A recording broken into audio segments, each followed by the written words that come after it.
fmtraining.tv. My name is Margaret Carlton. I will be your broadcast engineer for today. Okay. I'm like, why am I hearing things? Right. Okay. So I'm hearing.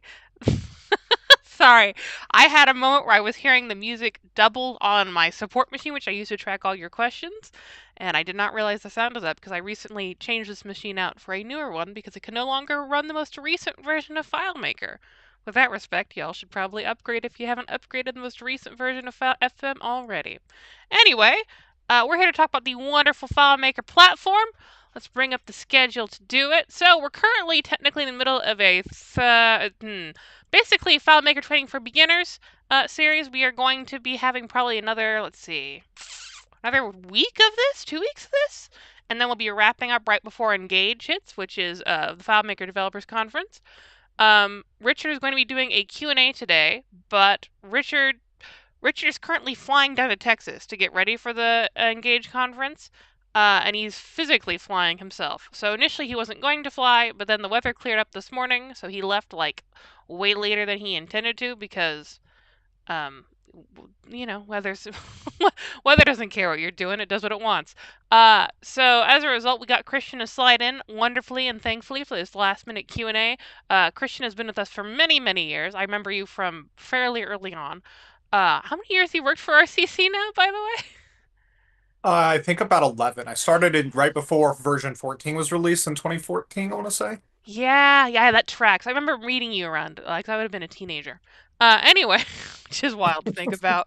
Uh, anyway, Christian's been here for a very long time. He's a wonderful presenter. We love having him on the show. He's usually quite busy doing senior engineer stuff. So if you have questions about stuff that has been stumping you about pretty much anything, it can be very advanced, it can be very beginner, it can be very intermediate. If Kristian can't answer it, he'll tell you. Like he's not. We're not gonna sit here and waffle and you go like, oh, Kristian's fantastic, so we're happy to have him on today. Monday will be a calendar with Calvin Moseman. And then Tuesday will be perform script on server with Jonathan Ray. We call him J Ray. Wednesday will be a FileMaker server Q&A with Jacob Taylor. So if you have server questions, it'll be me and Jacob shooting nonsense talking about FileMaker server on Wednesday. Thursday will be multi-file solutions, and Friday will be about expressions. So basically intermediate level calculations. Um, Hello, Alco, Canberra, Daryl, Foxy, Jack, Jerry, Goblin Jerky, Gudidi, Jesse, Johans, Larry, Matt, Mikey, and then Mike from Milwaukee, Paulo, Rex, and Scott Kane. On my YouTube side, hello, DB Jedi, Martin, Steve, Iovius, Rick Fosnot. Welcome, everyone. Twitch is being more finicky, as it tends to be, so I love that for it. But as a result of having... there we have Lindy. Um, Lindy, I know you specifically was having issues understanding loops. If you want to, like, construct a very specific question about loops for us, I will toss that at Kristian. So, uh, with that all being said, hi, Kristian. How you doing? Doing great. Looking forward to seeing if I can help people. Maybe I'll get a little stumped. It's kind of like a live coaching session with a bunch of people. So Yes, you are it'll be fun live though. coaching many people simultaneously. So, I'm just going to revert us back to Zoom so you can see it. They can see us bouncing back and forth and talking to each other. I have a question from Paulo BR. I have a question about how to convert .webp to show correctly in a container. Do you have any tricks to show that? I saw that question in there, so I had to first Google what a .webp is. I So have no idea what uh, it is. What is it for the general audience, real fast? it looks like it is an image type. It's something that Google and others are trying to use to replace JPEG. Now, that's what I figured out if a Google search in the last minute. So I'm not proclaiming to be an expert on this. Um, And then, oh, sorry, I was looking at something there. So the first answer is that I don't know because I had to just look at it right now. What I will say in terms of trying to blow some hot air at you is I would first look to see if there's some sort of custom function out there. If you're not already familiar with Brian Dunning's website, I would go there. I'm not saying that there is a custom function that would do that. The second thing is I'm assuming that you want it to be able to like be previewed in an interactive container.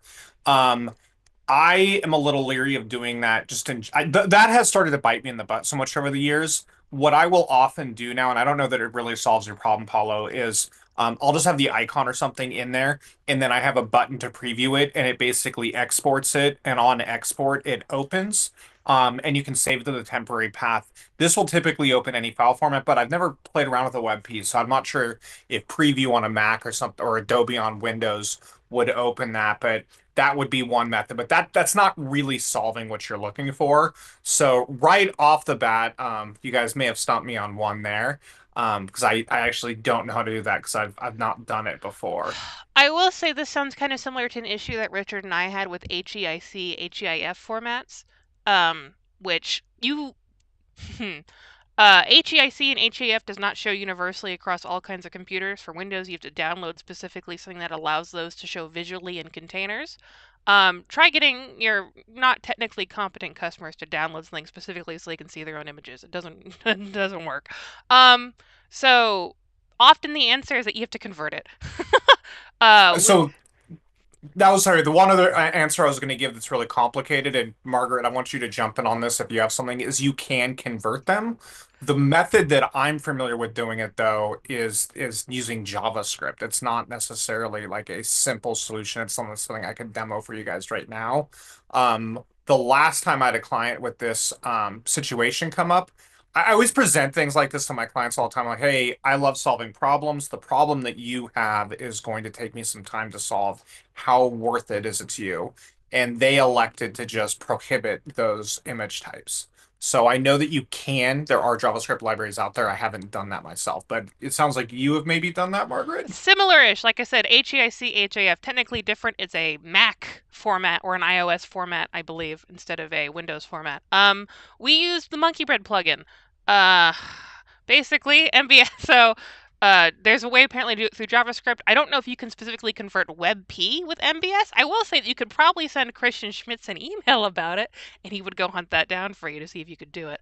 But we basically set up a script in Big Valley Aviation that ran through it, identified the HEIC formats, and it would convert them using MBS function into JPEG, pretty much. So you don't keep the original format, but your customers can see what are in the containers. So, uh, Kristian, any chance of getting Calvin to add a third level to left navigation? Um, I saw that question too, Larry. I'll ask him. In terms of the complexity, no, I don't think it's hugely complex. I did it with my I thanks for the links. Did you share the Brian Dunning link? I haven't gotten around. I have it on my Okay, screen, no but I worries. haven't actually explicitly shared it. So let me pull that So up. I'll ask him. I did it with my own menu system, which I don't think is what you necessarily need there, Larry, but it just means adding some globals and another set of relationships on it. So I'll throw it out to Calvin. I haven't used the tiered one as much, but I know that Calvin's really enjoying it. So it's possible, but no promises on that. There you go. And like I said, I'll also bring up. Uh, yeah, Calvin will be presenting in the not too distant future too, or he It, was just here, I think. He's he was here. here yesterday. He was here the last 2 days, and he'll be presenting on calendar again. So we can ask him if hey, you're gonna feel any chance you feel like adding a third level to left navigation. So, uh, Yeah, I'll shoot him a message though, but no promises. another container related question from DB Jedi. Can you configure a container field so that it only accesses certain file types? For instance, only JPEG or PDF, but it won't allow anything else. Is that in Discord or It elsewhere? is in That's elsewhere. YouTube. I can copy it to Discord. Give me a second. Um,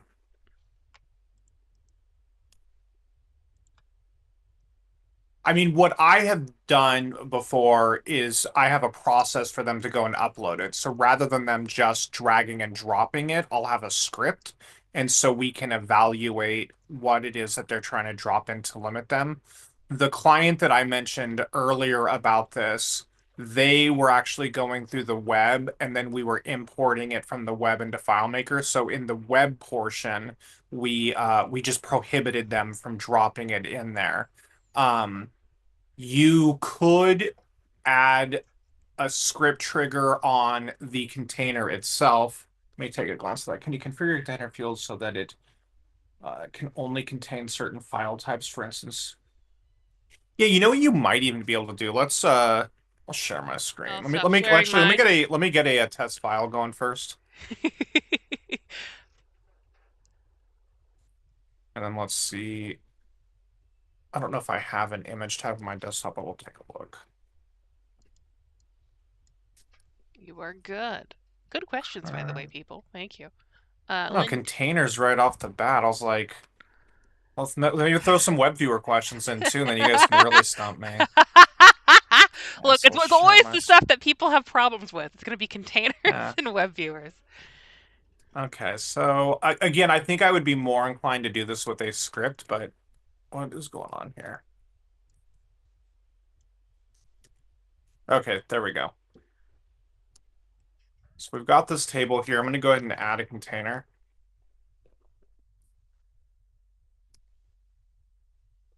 Perfect. And so there is our very basic file. And we're doing a little bit of an experiment right now. So I say this is kind of like a live coaching session.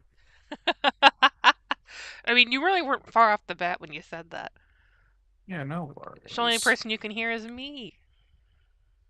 The only thing is I need to get access to my desktop. Let's move Margaret out of the way. I think I've got some images on here. I'm being banished. It like doesn't want to deselect FileMaker.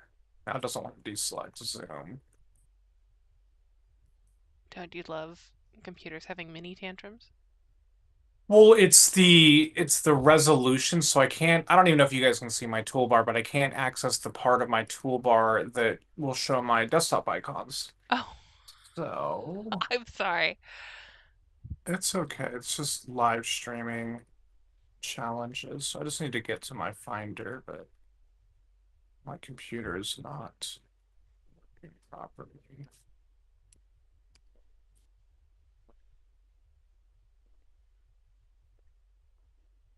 There we go.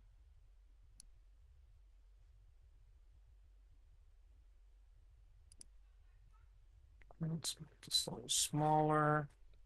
Let's grab Hmm. an image off of my desktop. I should have something here. Oh, you know what? Oh no, we got some baby You gotta have a photos cat photo somewhere. or a baby. Yeah, somewhere.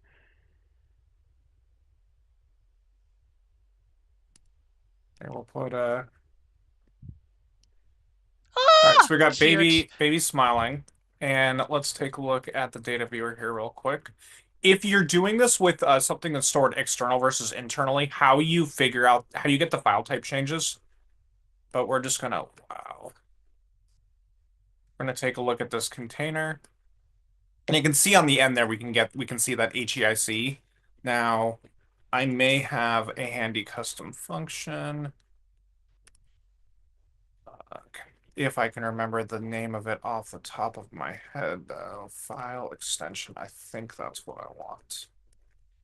So let's go ahead and put that in here. And let's see if it works.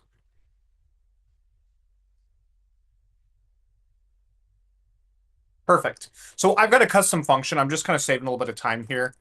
If you guys want to see how it works, there's nothing all that fancy about it, but it basically gives us the file format here. So now I want to take this test a little bit further. And so let's delete that and let's do this. We're going to do a case statement and we're going to say, hey, if this equals HEIC, I think that's what it was, then nothing else self, which I'll fix in a second here.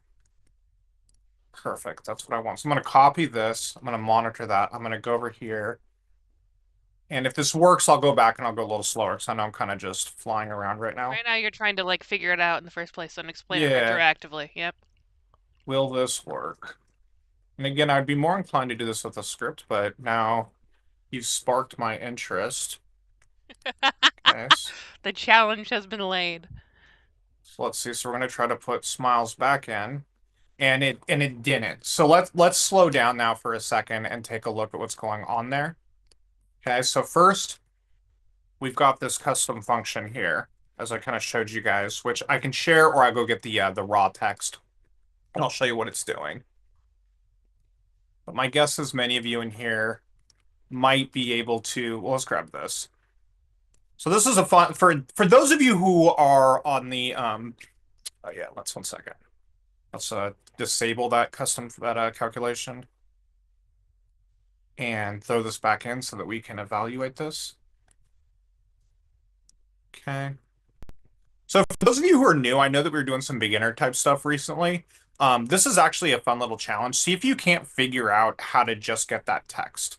And I'll tell you one of the ways to do it, if it's not perfect, is to try to figure out the position of the period and then work your way this way or work your way back with like the left or right text functions. That's one way of doing it. But first we need to figure out what is this file type because it should pretty much always be appended to the end.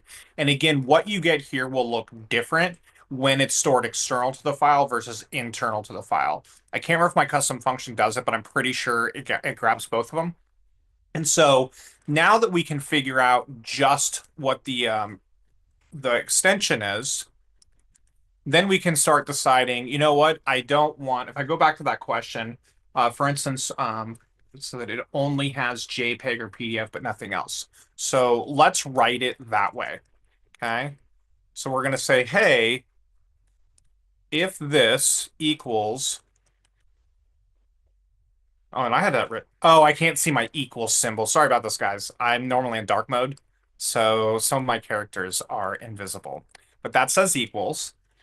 Okay. And so we're going to say, does this equal PDF or does it equal JPEG?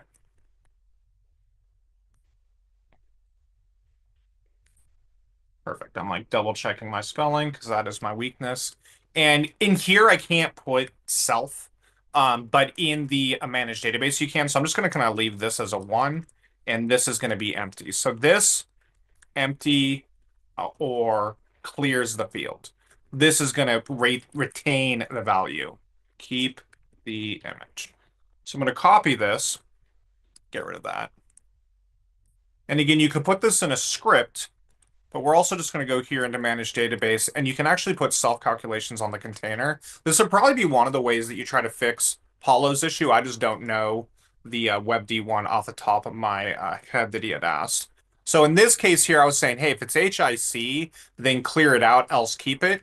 In this situation, we're actually going to do the opposite. Okay, so I'm just going to comment this out. And we're going to say if it's these two, then self, else we're going to clear that out. You could write that a couple different ways, but I think you guys follow me on that. And then let's go see.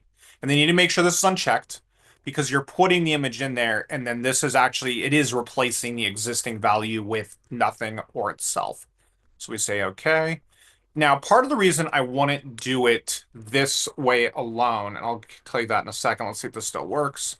Perfect. So perfect example of why this by itself might not be the best. If I were your user and I'm trying to drag my picture in here, I'm gonna think database is broken. So I think having a script that actually captures for what it is.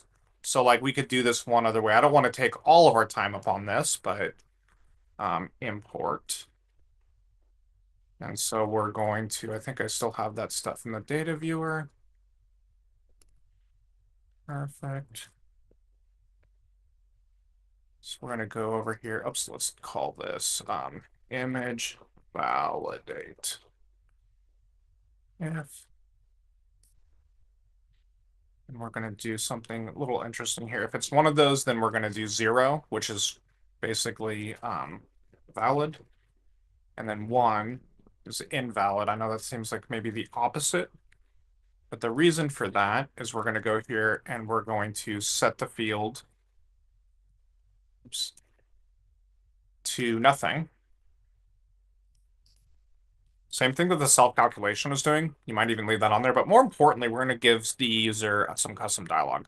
Again, sorry about the colorizing there. Uh-oh. That image is not a PDF or JPEG. Please try again. Okay, let's turn the calculation off and add a script trigger on here. Set script trigger, save.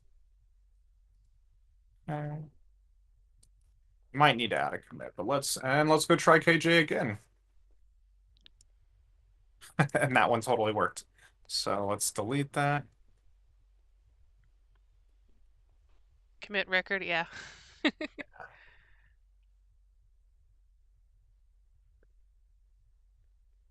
Oh, it's not working. Still mad. I mean, as cute as KJ is there. Whoa. Zoom. I love doing the live streams. I hate the giant resolution. It's I'm sorry. We can't I'll see it never get over it. otherwise. So interesting. So that's not actually triggering the script trigger on there. Interesting. Is it the. But say, do you want a different scripture?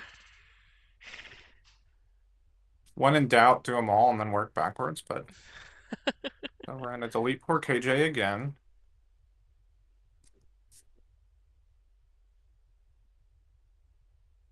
There we go. So Ah. and let me do that again one more time. So the reason I think this is actually more helpful is it's telling them what's going on versus just failing. In fact, I always like the drag and drop, but maybe it's just because I'm a Mac guy. My Windows users, and I hate to bag on you guys, but they never seem to fundamentally understand drag and drop. And so for that reason, whether it's my Mac client or my Windows clients, I'll usually add an import here. And then they can choose for themselves because it's not just my Mac clients. Some of my older clients maybe don't have as much experience at the at doing the drag and They, drop. So I they could didn't. actually come in here and we can do import record or insert file into. Well, I'm not gonna. That's not necessarily the question, but I would add a button, and then you could do the validation within it to see if it works or doesn't work. But obviously, someone was supposed to have me show more of that, I can. But I think I answered that question without going further in the deep end. Um, Well, the wonders of FileMaker, there's a myriad of ways to tackle the problem. Uh, yeah, and I'll just go on and on and on because this stuff's, it's interesting to me. That's why I told Richard I'd be happy to be here today.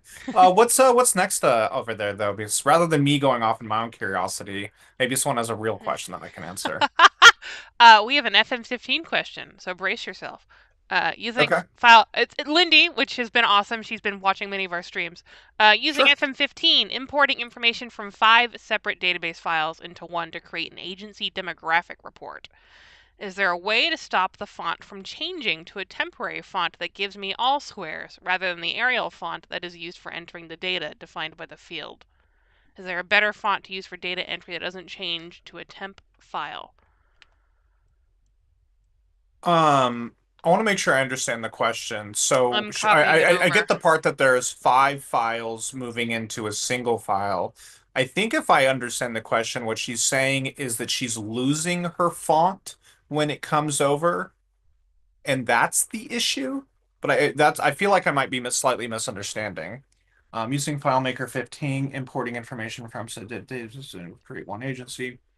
Is there a way to stop the font from changing to a temp font? I'm not really sure what that means. It gives me all squares rather than the Arial font that is being used for entering the data defined So by the field. Can she send a picture? I mean Because she's on Twitch, so that'd be a little difficult. I mean, she could okay. technically like do like a Dropbox or like Is she saying that after she imports the file, the font is being like destroyed with weird looking that's images? what it said. Well, because Or I've seen like where fonts where like the font isn't in the library, so you get like little black squares. Mhm. So that sounds like the issue she's having. Well, because So there's a couple things that you can then look at. Are you importing locally? Are you importing on the server? And so I really would need to see the issue because I'm shooting in the dark here a little bit. But one of the things for you to look at is in the import step here. I don't know that this is your issue, like I said, without looking at it, but because you rarely have to do this. And I know this screen looks different since you're on version 15, but taking a look at what the character set source is over here. I have had situations where I have to use ASCII over Windows because I would get some weird file format issues. The other thing I would be curious about is the source that it's coming from. Is there some, like the reason I've had to do this before is the database that we were moving out of had weird invisible characters that did weird interactions with the import. I've had it where imports running locally versus on the server do different things, especially if you're doing like the CSV or not CSV. Um, and then the fact that you're on version 15, then I would also be curious about what operating systems you're on. I'm going to venture to guess that this is a Windows issue. Correct me if I'm wrong on that, though, Lynn, because I definitely want to help you on this. The reason I venture to guess that is more often than not, when I've seen font issues, it's on Windows. And this is something FileMaker fixed in a more recent version. I can't remember if it was like 19.6 or 20, but on 15, weird broken font issues were a reoccurring issue that I would have with my Windows users. And I basically have to tell them to restart their PC. And so using an unsupported version of FileMaker on a newer operating system or maybe an older one could be one of the issues. But without seeing it, I'm definitely shooting in the dark. And so I could just be completely off in the weeds on that.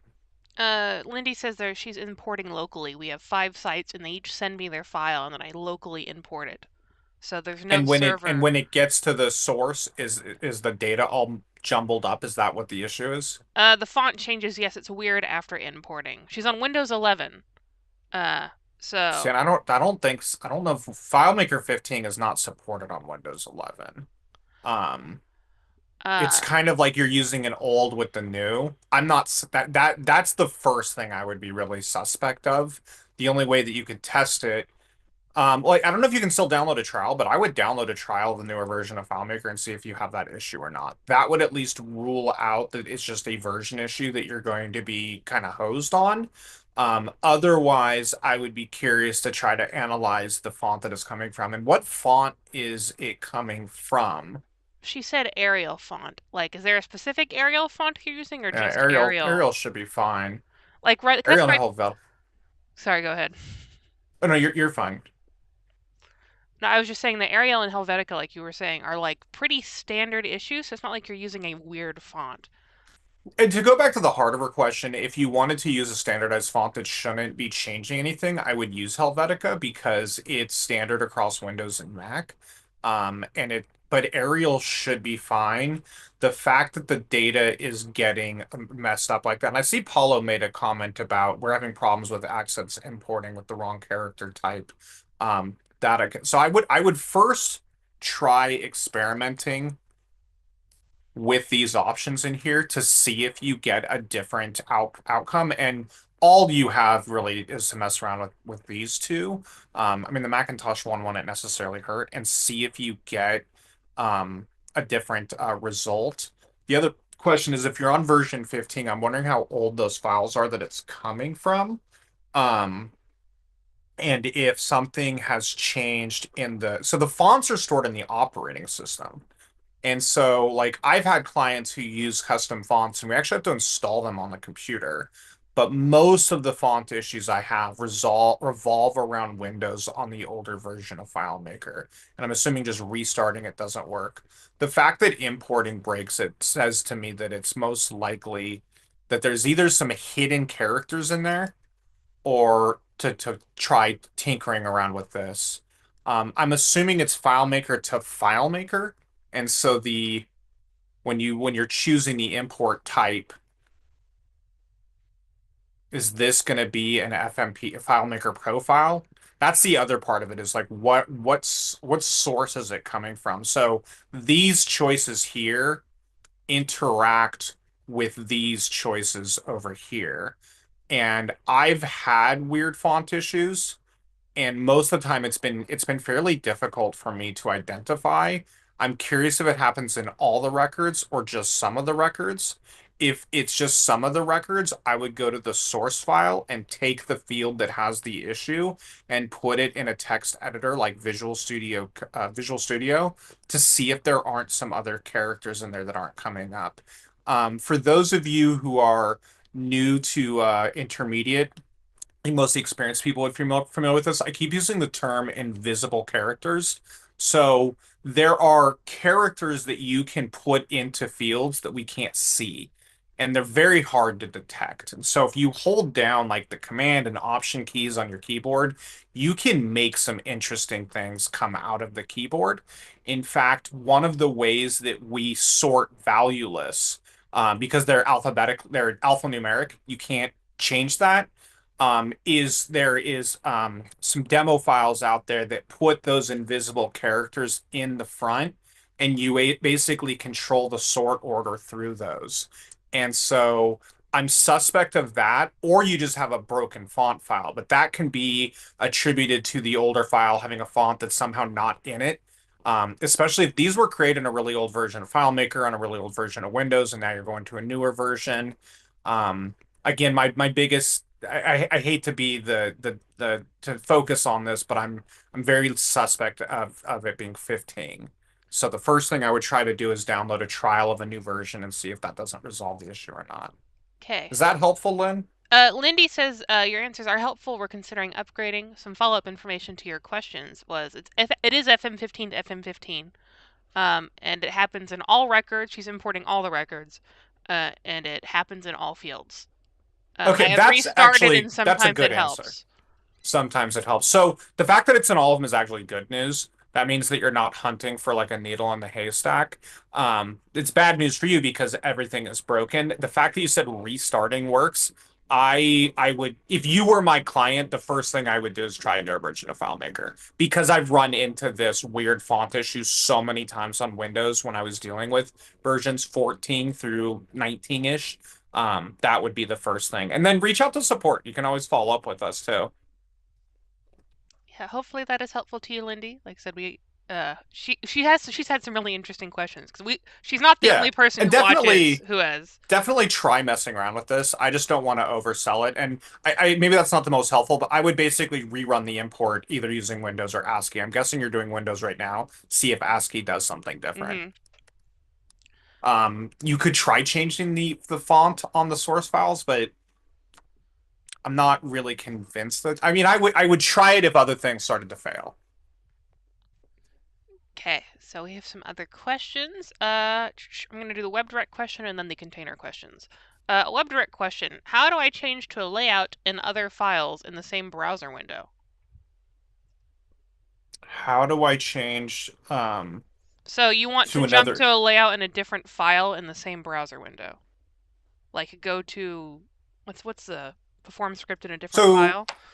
yeah, so you need to have this would be a little bit tricky for me to demo on this file here, but what you would need to do is first have an external data source hooked up so that the files are connected. And then you would do a perform script. Well, there's actually two ways. The more often thing is you would do perform script, and then over here you would select the file. So I don't have any others here because I haven't hooked them up. Let's see if I can add one real quick. Manage external data source. No. Go. Launcher. File. Host. It's probably going to ask me for a password. I'll only move this off screen just because I'm going to go to an RCC server and I don't can think give you the anything's going to. credentials for the stream server real fast if you want to mess with that. Let me Uh, just see if it'll connect to my file or not. There we go. Okay. And then I think I just need to go give access over here.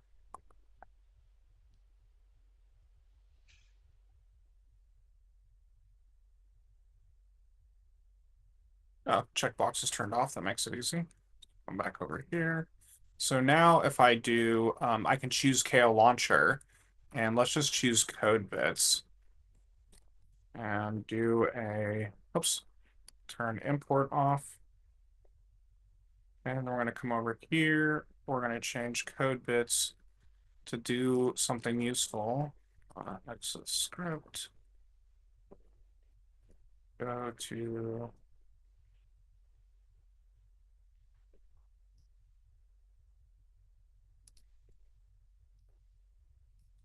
I'm gonna pop a new window. Just you could simply do the go-to layout, and then I'll show you the other option that I started using later. And I'm assuming this is literally a multi-file. Like you have one FileMaker file and another FileMaker file, which is always going to add to the complexity. So let's see what happens if I fire this. Boom. So it took me there. So multi-file is tricky because you're interacting with multiple script workspaces. And so this, I mean, this shouldn't say import. This would be, go to external layout. And you would basically be performing the scripts in the other file. So that's option number one, and that's most likely what you should do.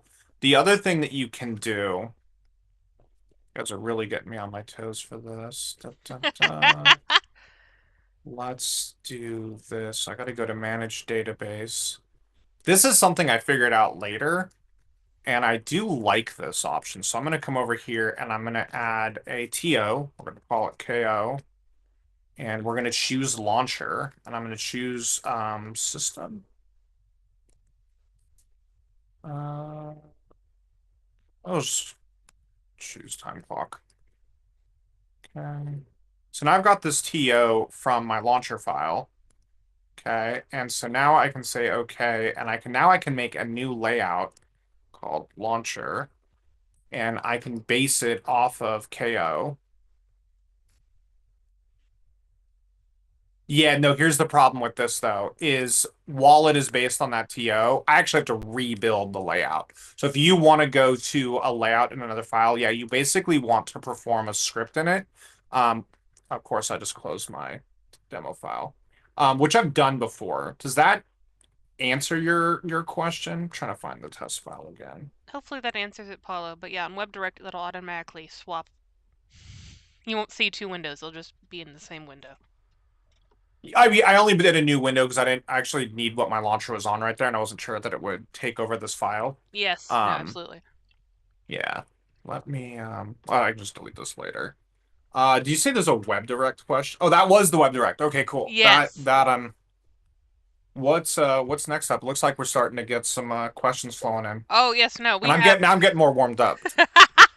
We have two more that I'm going to grab on YouTube that came in before Cora's, and then I'll do Cora's. So, Sure. the question from Joel Schulman is, what is the best way to add multiple pictures/files into a container on the record? Is it to have multiple fields for each file, or is there a more efficient way to do it? Yeah, that's so you've got a record and you want to have multiple images associated with that record. Yes. If I'm understanding correct, Joel, do you add container one, two, three, four, or do you do something different? That's perfect. What is the best way to have multiple pictures in a file, files into a container on a record? Is to have it multiple fields in each file. Yeah, so for every rule, there's an exception. So let me start with this, but I will tell you that when I'm adding images to new files, and I have to say it that way because like everybody, I've done it the other way for everything up until this point, and I break this rule sometimes. I create a documents table or an images table, and I try to have everything live in there. Even if there's only going to be one image associated with the record. I do this for a couple reasons. The number one reason is that images bloat tables and they make the whole table go slow. And so having multiple image containers or multiple containers in a record, it can get you one day because it won't necessarily do it immediately, but databases they get bigger and bigger and bigger. And then you're dealing with the legacy, the code that you have with them, and all of a sudden, at 50,000, 100,000 records, that table becomes really difficult to manage. The second thing is, and I do the same thing with phone numbers or emails. If a client says to me, I need to track phone numbers or emails for a record, then I'll add a phone number or email field for the contact. They say I need a second one. I'll go ahead and give them the second field potentially. But I asked them at that point, I asked them, is there going to ever be a third one? And if the answer is maybe or yes, then I make another table. Because at this point, they can have one or they can have infinite related records. And so if this were my file, let's go into manage database and we're going to add, we'll call it contacts. Okay, so we're going to create contacts, test. This is going to be our images. Okay, so we're going to change that. That's where little baby KJ lives. So we're going to come over to our relationship graph and rearrange things a little bit. So, okay, let's make these more manageable. Okay. So first, I need to go into images. So this is our primary key. So this is going to be image. And then I'm going to make a foreign key here. So I'm going to do ID contact. Okay. And I'm going to go to contacts and I've got ID contact. Okay. I'm going to go ahead and change that. And then over here, I'm going to do contacts to images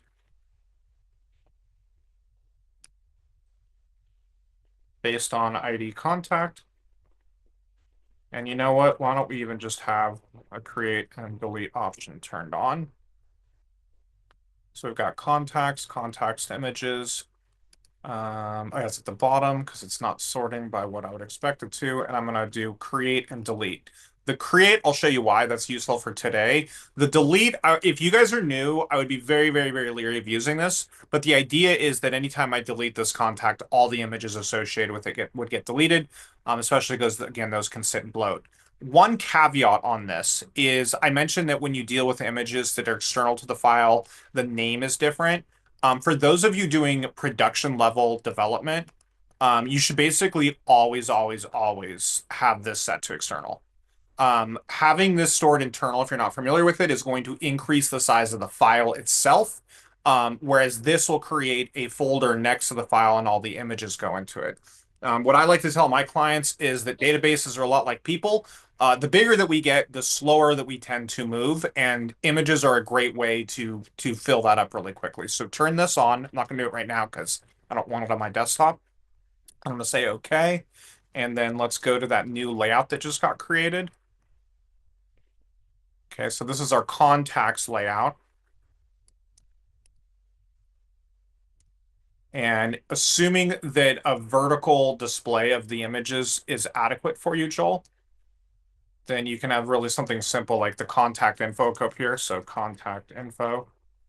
And then right here, we would add a portal. And we probably want some sort of descriptor of what the image is, but the fundamental part is that we would have the image in there. Okay, and so now I'm gonna change this to like 4. Make this less tall.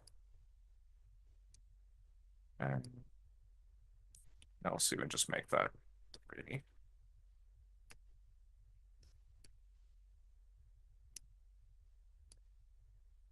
Okay. Make this scale. Boom. And now I'm going to make my new record. Let's go over here. It's a little high. Drag. Image there.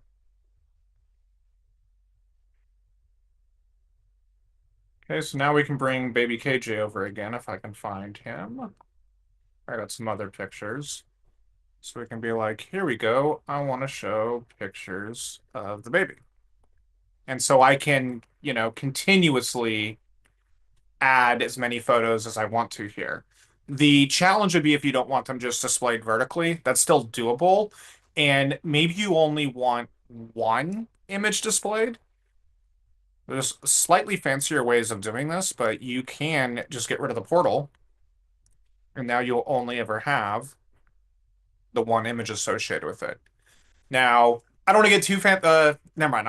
I've done this where I have 3 images, but this one is the contract. This one is the a different contract. Like have them be very specific and still do this method, but it requires having additional relationships and using flags. I can show that, but I know we're running a little low on time. I want to make sure everyone gets their questions answered. So let me know if that's helpful, Joel, or if I can give you more information. Yes.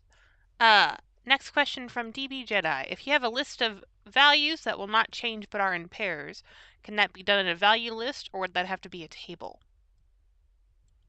He has a list of values in pairs that will never change. Can Yes. that be done in a value list or can it be done in a table? Um, Good question. Um, it can be done in either. here is I'd want to know exactly what the value list is, but let's just go with what I would more often. What's the most correct answer? I make tables, and the reason that I make the table, and this might deviate from why you need to, is I like to use the ID over the name of the value. But this is contradictory to your question. But I can't tell you how many people have hired me because at some point in their business, they decided to change the name of a word. And now all their historic processes are broken because the find is looking for that word. Or like lots of things just break.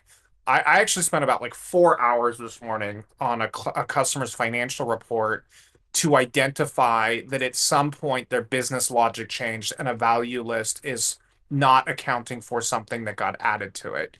So I like making tables because then I'm always setting the ID of that value and the name will be displayed and we can change the name whenever we want. Additionally, I might control that value list with whether it's active or inactive, but that contradicts the heart of your question, which is if the values never change. I have an example over here that like I'm doing an OpenAI integration and show we have the models here, GPT 4.0, GPT 4 mini and 4.0. And I was like, I'm just going to make a text-based value list because these don't change. And even in that situation that it made the most sense, they did change. Because OpenAI has changed. And so I realized that actually probably needs to be a table that is managed through the calls. But this value list right here is just text-based. I'm not too worried that these are really going to change. And so it kind of depends. I definitely have situations where, you know what, it's just going to be these things and there's no risk or issue with it breaking. And so, yeah, I absolutely make a text-based value list. But just in the back of your head, you know, could the words that are associated with them or change? If you start associating conditional formatting, hide calculations, fines, I would start to be a little leery that if they ever change, you have all of these hidden places to go and update code. Whereas if you have a table and use the value list, it will just magically update for you. The value list is number and county name. So it's a Oh, county. number and county name. Yes.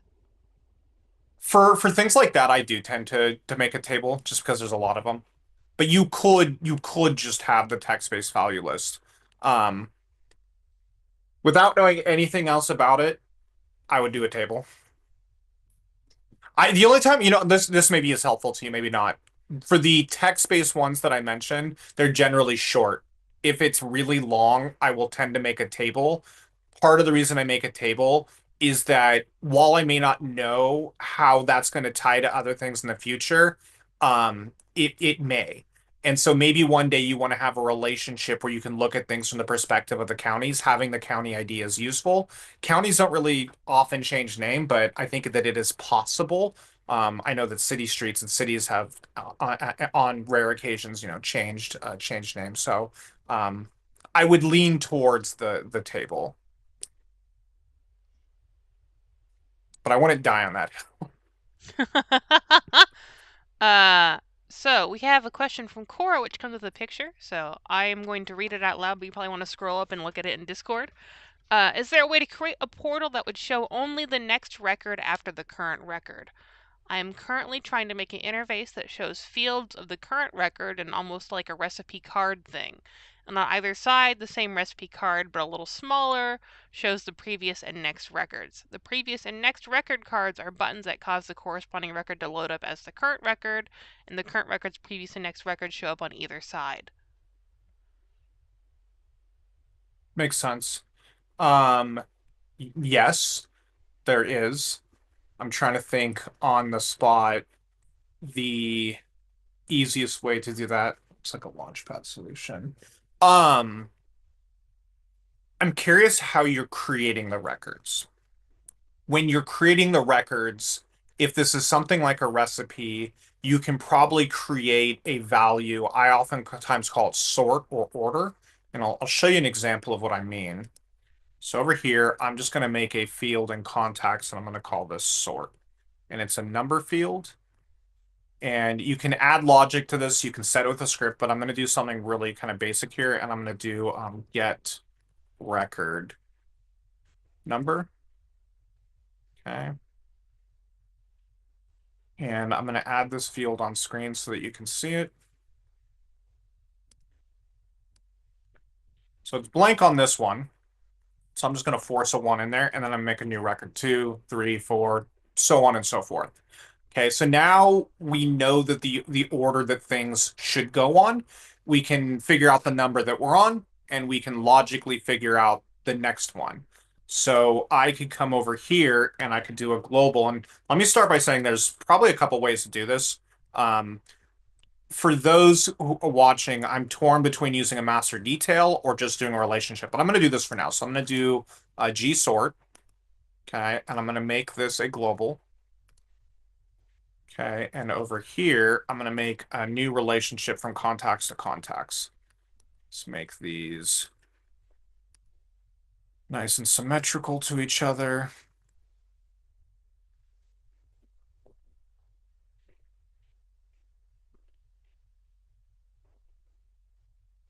Okay. And I'm sure that you don't want all of them. You'll probably have groupings. So I would imagine that there would be something here that's like category, but I don't have that right now. So I'm just going to do the really basic version of this. So I'm going to go over here to contacts. I'm going to do contacts to contacts. I'm going to do gsort equals sort. Okay. And then let's add a contact field so we can at least identify these from each other. Okay. Although images would have been really good here. So go over here.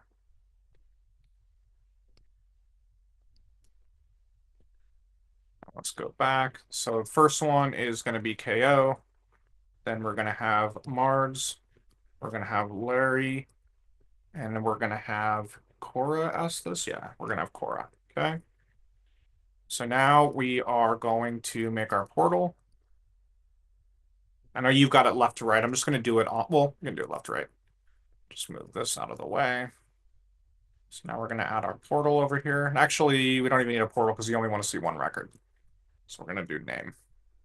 Actually, I'm going to do a portal just so you can see two things. Sorry. So we're going to do a portal with one row. And I'm bouncing around. I forgot I don't need a portal. I'm just going to do two things. We're going to do name. And we're going to do sort. Okay. And I would do this with a script, but we're just going to hard code the fields on screen for now so we can see them. And then maybe I'll write the script time dependent. Okay. So I'm on record 1, and that means that, oops, it's helpful if you choose the relationship that they come from. Okay, so this should be blank when I go to browse. Perfect. And I'm going to, since I know that I'm on record 1, I'm going to put record 2 here. So there's marks. If I go to record 2, I'm going to put record 3 here, and I can see Larry. And there we go. So now I would add a script trigger here. Show next record. And we're just going to do set field gsort equals g. Oops. Now we would need some logic if it goes forward or backwards. For this quick demo right now, it's just going to do +1. Okay. And then I'm going to go over here and I'm going to do a script trigger on record load. Okay, so let's go back to the very beginning. And so there's Marge. So if I go to the next one, there's Larry, there, so on and so forth. Now, there's no one after Cora. Now, very, very quickly, what you could do instead is have your forward and backwards.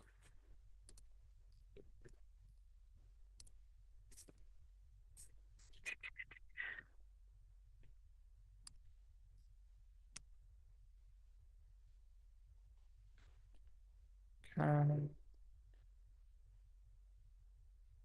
I would normally just pass pluses and negatives on this, but we're just gonna do this real fast. For Let's get clarity's rid of sake, that. yeah. Let's get rid of the script trigger. Let's go over here and let's do this. Okay, get script Whoops. I'm typing a little too fast. Equals next. Okay, we'll just write it out in each row. It's going to be the useless. So get next is sort plus one. Else sort, I'm sorry you guys can't see the characters. I'll highlight there. So if it equals next, it's minus one. So now I'll save that. We go over here and I can see. Oh, you need to do two. If get script parameter equals next. Go to record request. Next. Else. Go to record request back. Previous. Okay, so we'll go over here to one so I can see Margs. There we go. I see Margs, there's Larry. I see Larry, there's Cora. And I can go forward and backwards on that. Does that help, Cora? Feel free to jump in there. Yes. Let us Oh, know. looks like David was I don't know if he said exactly what I did, but it sounds like we're on a similar path there. I don't know if record ID if you'd have to know what it is. Okay, cool. Cool. Cora says, amazing. Thank you. Lindy also gave you a thank you very much in all caps. That was the FM15. Awesome. So, It's, I do coaching with a lot of developers, but normally I'm talking to them, so this is a different format. I enjoy it, but I hope that I'm giving the best yes, answers. no, he only gets me looking at him very sternly as his feedback. And uh, I usually, whenever I meet with coaching clients, they're like, I have this list of things to go through. I'm like, all right, let's start with one because an hour goes by really really fast. fast. Any of you have been out there developing, realize you're like, I can't believe I spent 4 hours on that, 2 hours on that, whatever it might be. Oh yeah, no, my favorite adventure that I had like 6 months ago is that I went down the deduplication rabbit hole and I was like, this will be really fast. In out 20-minute adventure. That was not an in out 20-minute adventure.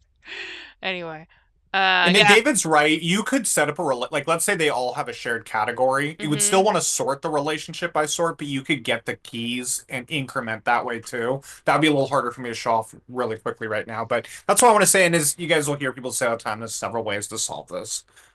Being on the spot, I try to, first thing that comes to mind. Yeah, Cora said she spent 4 hours 4 hours yesterday. yesterday. Yep, Yeah. been there. Okay. I think I don't see any other questions at the moment. Uh, yeah, Joel Schumann said thank you. I wanted to see the possibilities to look into. I appreciate it. So, if I missed someone's question, y'all should let me know. But I'm scrolling through to make sure that I didn't miss anything. One thing I want to highlight early on, we mentioned the Brian Dunning custom website, custom functions website. That's Yes. really a golden nugget. If you guys aren't familiar with that, definitely take a look at that website. If you're not familiar with custom functions at all, familiarize yourself with it. Senior engineers, when we're chatting internally at RCC, I can't tell you many odd times the answer is oh, there's a custom function for it, and go find the resources to download them, use them, learn how to configure them, and then practice writing them yourself. I have a whole library of custom functions that I use on every project, and most of them I've written myself. So, like most people, I started off going and getting them from websites, but you'll find that you solve the same problems over and over again. So rather than writing out a complicated calculation in a script, if you can package that into a custom function, it really lets you move much faster the next time you have to solve that problem, even if it's in the exact same file. I have one Is there last. a way to get a... Oh, go ahead. Sorry. Yeah. Is there a way to get a popover to display over a PDF container? The popover window truncates and you can't see enough of it to be useful. Is there a way to get a popper display over a container? Another one I've been struggling with. The popover window truncates, and you can't see enough of it to be useful, at least in the layout I have. You want it to fully cover the container? I mean, I'll show you two things. So this is a trick I stole from Nick, who I'm sure you guys see all the time, and I use this a lot now. So let's say we've got our container over here. Assuming I've got a picture of KJ still in there.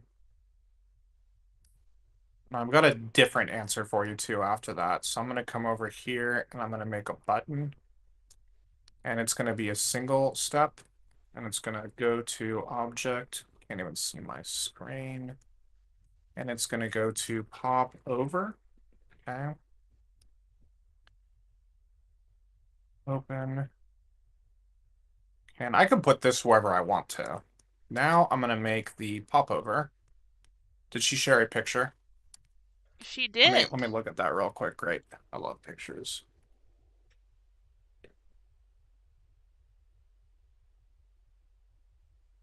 Is the issue see that second image that's below? So it's not that the popover's covering a container, or I see the popover is coming up. Okay, yeah, I think And this it's will help you. stopping below the Yeah, container. yeah. Yeah, okay. I think this will help you. So I'm gonna try to mimic what you have here.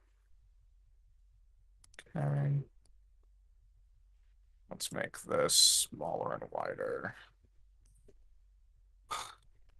You guys heard me complain that I don't like the screen resolution. Margaret tortures us. Okay, there we go. So the problem that you're having right now is that this is covering it, and let's just do this real quick. And this is your button, okay? We're gonna call this popover.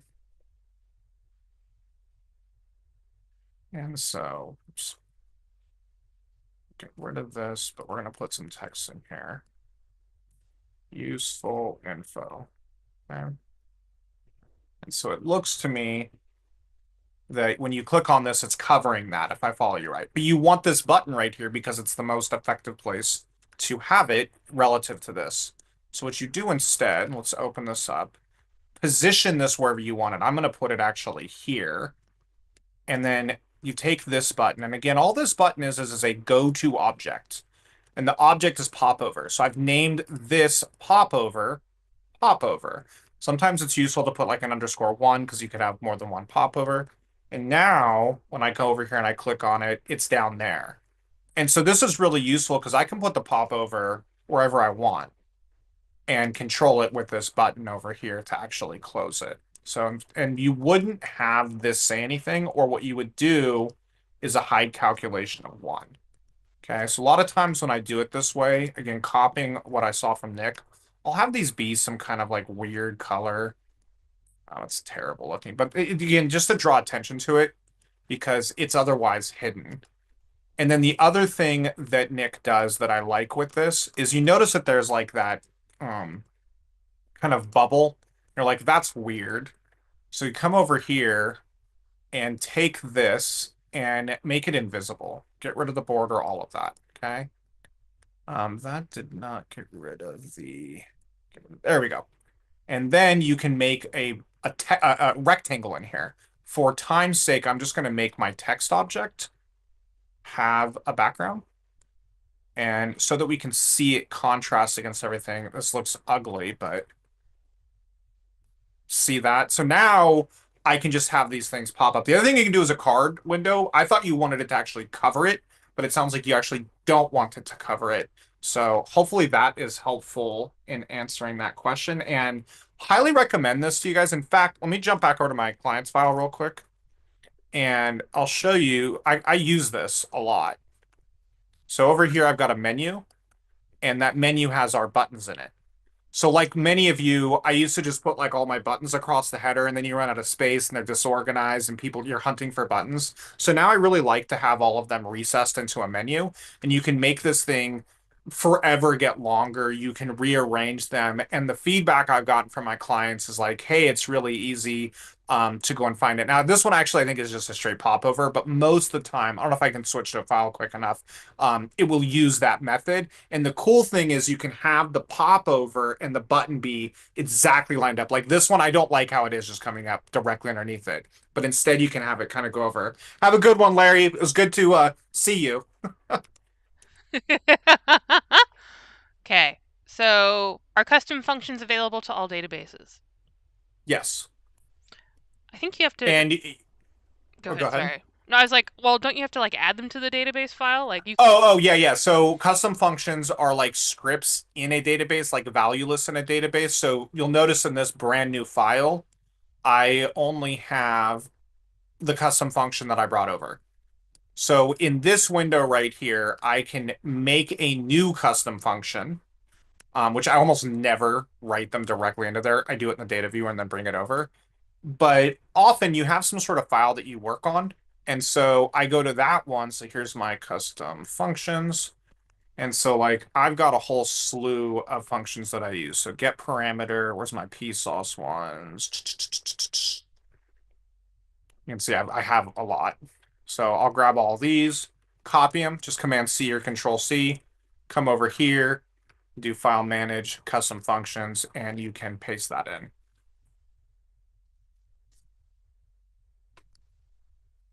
So that's the easiest way is to go copy and paste them. When you go to Brian Dunning's website, you will make a new one, and you're basically going to follow the steps on there, give it the same name, enter the parameters, copy and paste the function.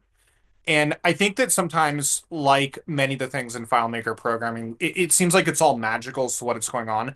A function is no different, or a custom function is no different than all of the functions you guys have used, whether it's if that has its parameters or substitute that has its parameters. You're basically making it say, hey, these are the inputs, and then this is the output that I expect to come out of it every time.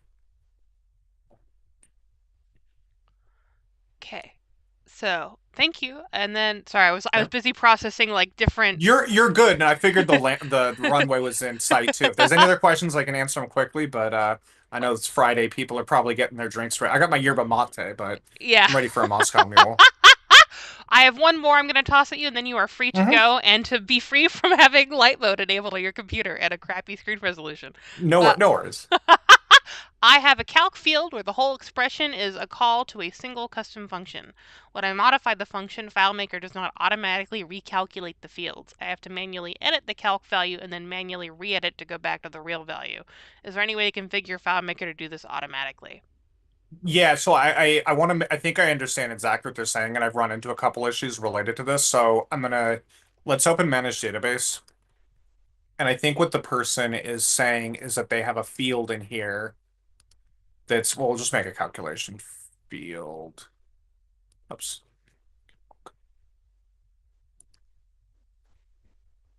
And it sounds like this is calling their custom function. I mean, it doesn't make sense for me to. Oh, no, no, no. Paste those in there.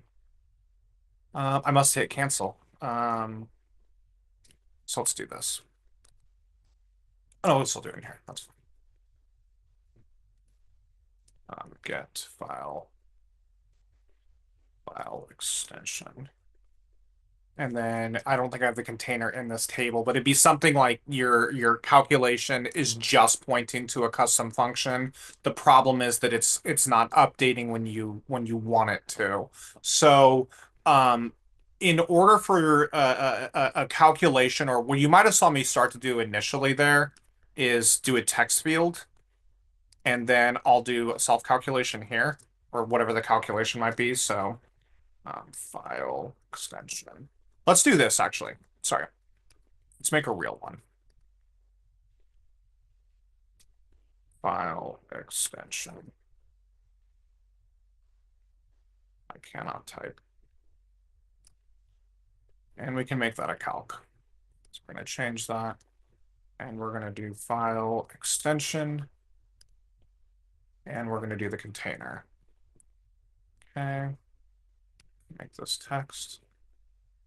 So first, I'm going to go to one that should work. Okay. And we're going to add that field on screen here.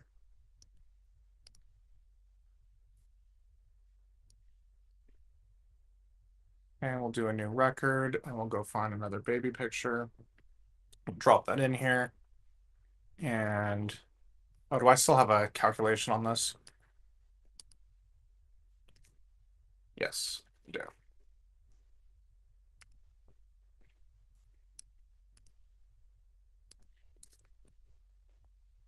So we put this on here, and this situation should work.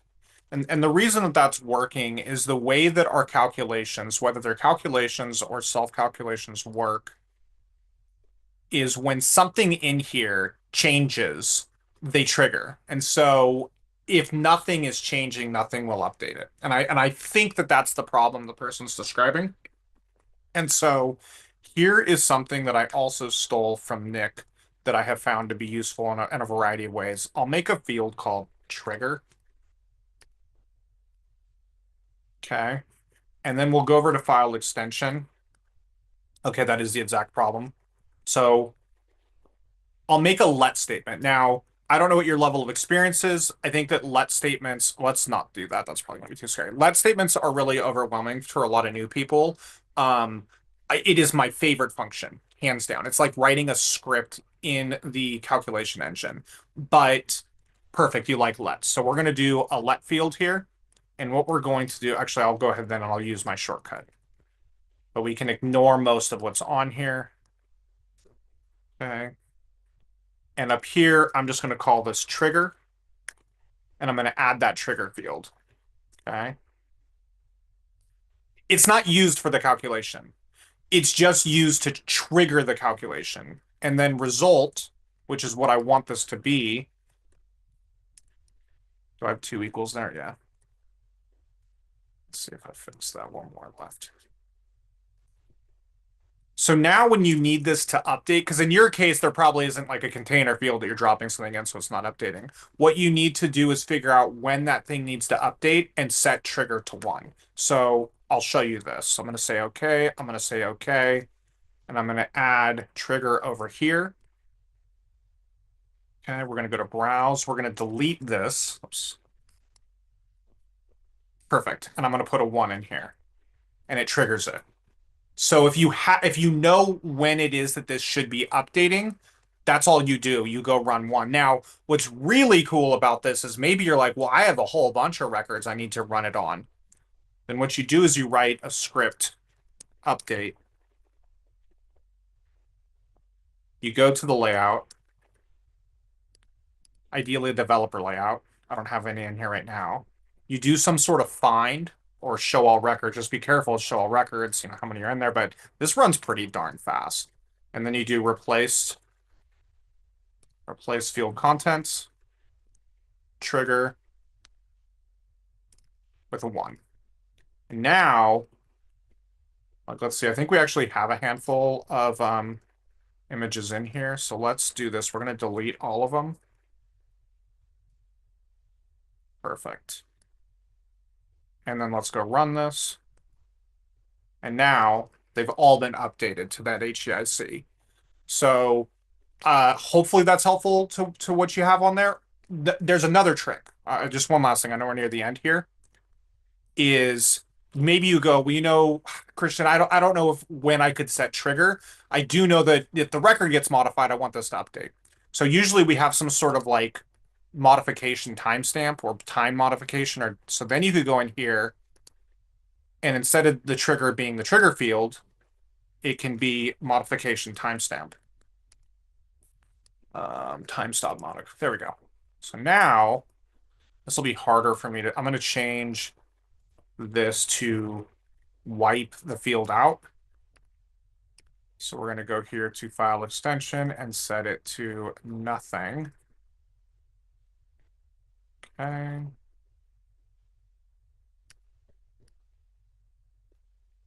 That's not going to let me wipe it out, I don't think. Yeah, the problem is as soon as we wipe it out, it's triggering itself. So let's do this. Let's just turn the calc off for a moment. Let's wipe them out. Perfect. Go back here, file extension, turn this back on. Okay. So I don't have another field in here. Let's just add one real quick. File name, create. So now we're going to add that. Okay. Just to show you, I mean, I could have just done the trigger one, but I want to show you that it's not that field.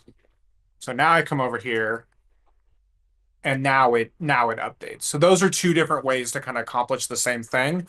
But it is really important. And when I was new, I would set some sort of field on like a due date that was like, hey, if it's this many days in the future, show a color. And the moment you create that field, it works. But then tomorrow it's broken. And so you need something to trigger that update to take place. There you go. Whereas I see Jerry's still typing, so hopefully that was helpful.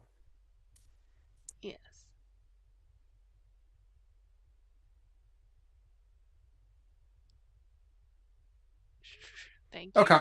Cool. Zane says, great session, still watching at 10 p.m. on a Friday night. Oh, fantastic.